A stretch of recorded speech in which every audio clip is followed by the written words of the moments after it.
Los pandilleros escribían en las paredes para identificar su territorio. Cornbread escribía su nombre en las paredes con el único propósito de establecer una reputación. Hoy, desde Street Art Málaga, os presentamos a Darryl Cornbread McRae, el primer gran escritor de graffiti, que se hizo famoso al firmar las paredes de toda la ciudad con su apodo de Cornbread a mediados de los 60 y crear, sin saberlo, el inicio del writing o tagging, donde su nombre se apoderó de todo el espacio público. McRae nació en Filadelfia en 1953 y se crió en Brewery Town, un vecindario del norte de la ciudad, bajo los cuidados de su madre y sus abuelos. Su infancia, como tantas otras en esa época en Estados Unidos, fue problemática, tanto que con 12 años McRae fue enviado a un centro penitenciario juvenil llamado Youth Development Center, YDC. Fue en ese lugar donde comenzó su leyenda y apareció su firma por primera vez. El nombre de Cornbread viene de la referencia al pan de maíz que hacía su abuela y que había dejado de comer al llegar a la prisión. Así, como lo echaba de menos, comenzó a pedirle pan de maíz día tras día al jefe de cocina, el señor Swanson, el cual no le hacía caso y le seguía sirviendo pan blanco de trigo nada apetecible. Y llegó un día en el que el señor Swanson se cansó, lo echó de la cocina y le dijo a todos los presentes: "Keep this cornbread out my kitchen", algo así como "mantén este pan de maíz fuera de mi cocina". Desde ese momento, todos empezaron a llamarlo así, Cornbread. Sin embargo, tener un apodo, que podría ser un problema para un adolescente, él lo consideró algo atractivo, así que volvió a su cuarto, cogió un rotulador y se puso Cornbread en la parte de atrás de su camisa. Sin embargo, lo que le generó la expansión de su nombre fue su buena relación con las pandillas, que estaban en el mismo centro juvenil, y que estaban escribiendo sus nombres por todas las paredes del centro para marcar territorio. Cornbread consiguió su respeto e incluir su nombre junto a ellos. ¿Cómo lo consiguió? Sencillo, él era el que les escribía las cartas de amor a los pandilleros para que se las enviaran a sus novias, y lo hacía inspirado en los libros de poesía que le enviaba a su hermana. Era 1965 y comenzaba el writing graffiti, el graffiti de autor, empezando a escribir su firma una y otra vez. Tanto fue así que llenó el centro juvenil con su nombre, lo puso en todas partes, en el baño, en la capilla, la cafetería, el gimnasio o la administración. Su único objetivo era que su tag estuviera en cuantos más lugares posibles. Este hecho le provocó, obviamente, problemas con la dirección del centro, que le exigió que borrara todas sus firmas. Sin embargo, él se negó. Había descubierto un mundo de oportunidades que comenzaría a expandir más aún cuando volvió a casa en 1967. Era solo un adolescente, pero su mundo se desmoronaba porque sus padres fallecieron y poco tiempo después lo hizo su abuela que lo crió. Ahí, con tristeza por la situación, cambió del rotulador a la pintura en aerosol, al spray. Sus primeros pasos con el bote llegaron cuando se enamoró de Cynthia Custus, una de sus compañeras de clase del 8º grado del Strawberry Mansion Junior High. Se ganó con éxito ser correspondido al escribir Cornbread Loves Cynthia en todas las pizarras de clase y a lo largo de la ruta que tomarían en su camino a casa. Además, en todas las rutas de autobús se podía leer Cornbread. Sin saberlo, estaba practicando el denominado Getting Up, que no era otra cosa que hacerse ver en la ciudad mediante la escritura constante de su nombre. Era el único en ese momento y rápidamente expandió su influencia y su nombre más allá del norte de Filadelfia. Su firma pronto llegaría al metro, taxis, trenes de carga, camiones de correo o vehículos policiales. Poco tiempo después se le unieron nuevos escritores como Cool L, TTP Sign, Cool Klepto, Dr. Cool No. 1, Chewy, Bobby Cool o Kodak.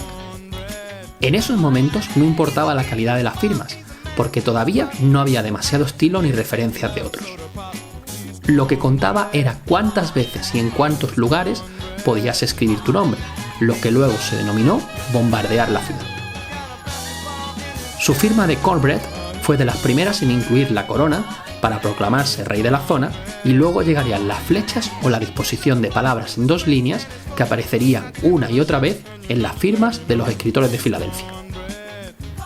Era finales de los 60 y se estaba gestando un movimiento en la ciudad compuesto por decenas de jóvenes adolescentes negros. Estos grupos eran para aquellos que no querían estar en pandillas, creando los llamados clubs sociales. Por ejemplo, McCrae perteneció a Delta Phi Soul, un club formado exclusivamente por grafiteros, incluyendo Cornbread, Cool Air y Titi. Además de la escritura de graffiti, los grupos competían entre sí para ver quién tenía mejor estilo, vestía mejor y quién tenía los mejores movimientos de baile antes de que el breakdown estuviera de moda. También se hacían rimas sin ritmos antes de que el rap se hiciera popular. Fue la primera ola de la revolución del hip hop. En estos años fueron muchas las anécdotas o leyendas sobre Cornbread, como que pintó su firma en el ala del avión de los Jackson 5 cuando estos firmaban autógrafos en el Aeropuerto Internacional de Filadelfia y nadie reparaba en el jet privado que los llevaba.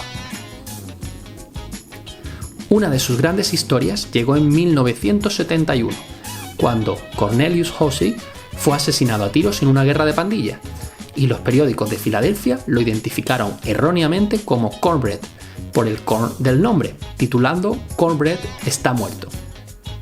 Este hecho enfadó bastante a McCrae y decidió responder con una actuación de película, irse al zoo de la ciudad y comenzar a escribir Cornbread Lives, Cornbread vive, y lo hizo en las casetas de entradas y en las jaulas de monos y leones, incluso en los dos costados de un elefante con un spray rojo brillante, hecho por el que fue detenido y llevado a prisión. Además, tuvo cierto paralelismo a lo que pasaría con la firma de Muelle en España, porque los policías le pedían autógrafos al saber que era el mítico Cornbread el que estaba allí en prisión. El movimiento del graffiti se iba trasladando poco a poco a Nueva York, donde llegaría su expansión global, pese a que el periódico The New York Times había descrito a Filadelfia como la capital mundial del graffiti en ese momento, pero la trascendencia de Taki 183 y el graffiti en los trenes rompería todas las barreras. Pocos meses después, en julio de 1971, diferentes escritores locales, entre ellos Cornbread o Cool Air, abandonaron el graffiti y lo publicitaron en un acto cubierto por el periódico The Philadelphia Inquirer, donde los escritores explicaron parte de sus motivaciones, llegando a exponer su identidad. Tras esto, Cornbread se traslada a Los Ángeles y luego a Nueva York, para cumplir uno de sus sueños y convertirse en actor, algo que no consiguió, regresando a su ciudad natal, Filadelfia. Allí ayudó a su ciudad a combatir el graffiti que había invadido todo, aunque diferente a lo que él empezó 20 años atrás. Era 1984 y el alcalde Wilson Goode fundó la Anti-Graffiti Network, reclutándolo para que lo ayudara a que los jóvenes del centro de la ciudad dejaran de escribir. Comentando el propio McCrae, la ciudad de Filadelfia estaba tan desordenada que parecía otro mundo. Tuvimos que limpiar nuestra casa. Finalmente, la Anti-Graffiti Network se convirtió en The Murals Arts Program, el programa de arte público más grande de los Estados Unidos. McCrae tuvo problemas con las drogas, llegando a estar en la cárcel varias veces, y se puede decir que estuvo buscándose la vida en los años siguientes, hasta que le llegó la oportunidad de darle la vuelta a todo en 2007, cuando coincidió con Rafael París, músico local de funk y blues que idolatraba a Cornbread cuando era niño y que se encargó de hacer la narración y la banda sonora de la película Cry of the City Part 1, The Legend of Cornbread.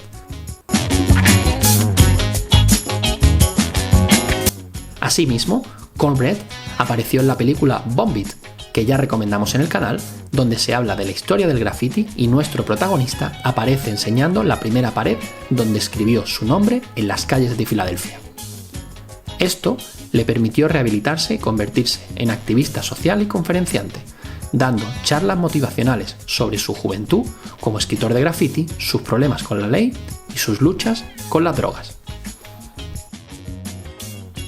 Entre sus reconocimientos destacamos que en agosto de 2013 McCrae fue honrado en el Graffiti Hall of Fame en East Harlem por su contribución a la cultura hip hop y en 2015 ingresó formalmente en el Museo de Historia Afroamericana de Smithsonian.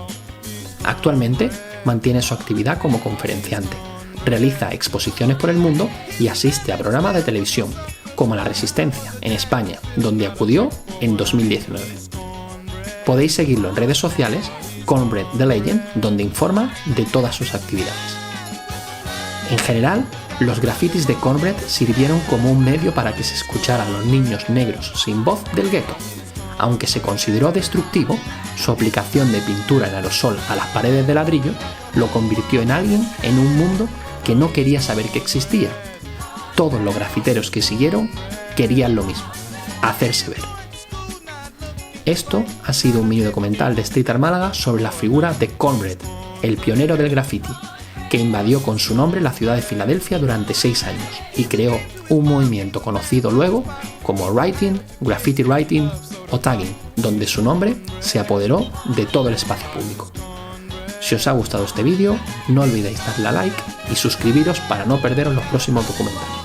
Nos vemos muy pronto. Saludos de Street Art Málaga.